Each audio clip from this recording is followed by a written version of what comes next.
Hi, friends. Happy Thursday. I'm here with chapter 14 of A Long Walk to Water. So, Southern Sudan, 2009. For 3 days, the air around Naya's home was filled with the sound of the drill. On the third afternoon, Naya joined the other children gathered around the drill site. The grown-ups rose from their work of pounding rocks and drifted over too. The workers seemed excited. They were moving quickly as their leader called out orders, and then, whoosh, a spray of water shot high into the air. That wasn't the water that the workers had been piping into the borehole. This was new water. Water that was coming out of the hole. Everyone cheered at the sight of the water. They all laughed at the sight of the two workers who had been operating the drill. They were drenched, their clothes completely soaked through. A woman in the crowd began singing a song of celebration. Naya clapped her hands along with all the other children, but as Naya watched the water spraying out of the borehole, she frowned. The water wasn't clear. It was brown and heavy-looking, and it was full of mud. Ifo Refugee Camp, Kenya, 1992 to 96. Selva was now 22 years old. For the past 5 years, he'd been living in refugee camps in northern Kenya, first at the Kakuma Camp, then at Ifo. Kakuma had been a dreadful place, isolated in the middle of a dry, windy desert. Tall fences of barbed wire enclosed the camp. You weren't allowed to leave unless you were leaving for good. It felt almost like a prison. 70,000 people lived at Kakuma. Some said it was more like 80 or 90,000.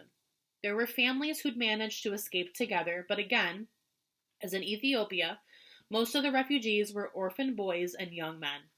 The local people who lived in the area did not like having the refugee camp nearby. They would often sneak in and steal from the refugees. Sometimes fights broke out and people were hurt or killed. After 2 years of misery at Kakuma, Salva decided to leave the camp.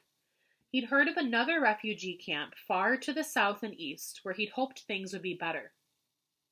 Once again, Salva and a few other boys walked for months, but when they reached the camp at Ifo, they found that things were no different than at Kakuma. Everyone was always hungry and there was never enough food.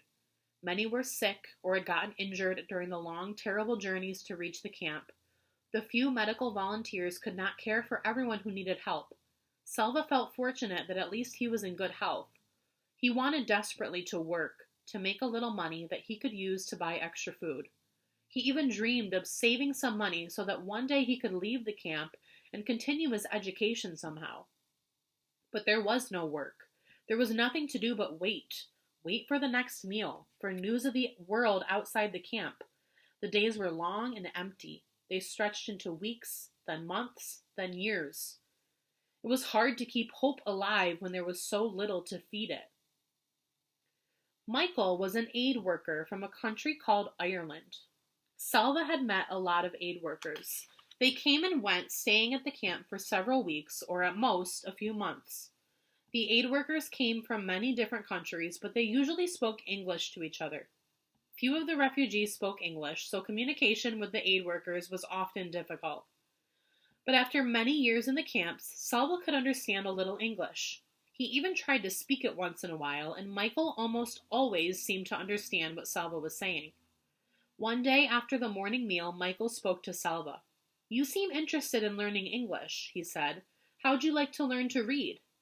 The lessons began that very day. Michael wrote down 3 letters on a small scrap of paper. A, B, C, he said, handing the scrap to Salva. A, B, C, Salva repeated. The whole rest of the day, Salva went around saying A, B, C, mostly to himself, but sometimes aloud in a quiet voice. He looked at the paper 100 times and practiced drawing the letters in the dirt with a stick over and over again. Salva remembered learning to read Arabic when he was young. The Arabic alphabet had 28 letters. In English, only 26. In English, the letters stayed separate from each other, so it was easy to tell them apart. In Arabic words, the letters were always joined, and a letter might look different depending on what came before or after it. "You're doing lovely," Michael said the day Salva learned to read his own name. "You learn fast because you work so hard." Salva did not say what he was thinking, that he was working hard because he wanted to learn to read English before Michael left the camp. Selva did not know if any of the other aid workers would take the time to teach him. But once in a while, it's good to take a break from work. Let's do something a wee bit different for a change. I'm thinking you'll be good at this. You're a tall lad. So Selva learned 2 things from Michael: how to read and how to play volleyball. A rumor was spread throughout the camp. It began as a whisper, but soon Selva felt as if it were a roar in his ears. He could think of nothing else. America. The United States. The rumor was that about 3,000 boys and young men from the refugee camps would be chosen to go live in America. Selva could not believe it. How could it be true? How would they get there? Where would they live? Surely it was impossible. But as these days went by, the aid workers confirmed the news. It was all anyone could talk about. They only want healthy people. If you are sick, you won't be chosen. They won't take you if you have ever been a soldier with the rebels. Only orphans are being chosen. If you have any family left, you have to stay here. Weeks passed, then months. One day, a notice was posted at the camp's administration tent. It was a list of names. If your name was on the list, it meant that you had made it to the next step, the interview. After the interview, you might go to America. Selva's name was not on the list. Nor was it on the next list, or the one after that. Many of the boys being chosen were younger than Selva. Perhaps America doesn't want anyone too old, he thought. Each time a list was posted, Selva's heart would pound as he read the names.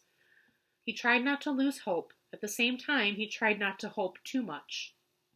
Sometimes he felt he was being torn in two by hoping and the not hoping. One windy afternoon, Michael rushed over to Selva's tent. "Selva, come quickly! Your name is on the list today!"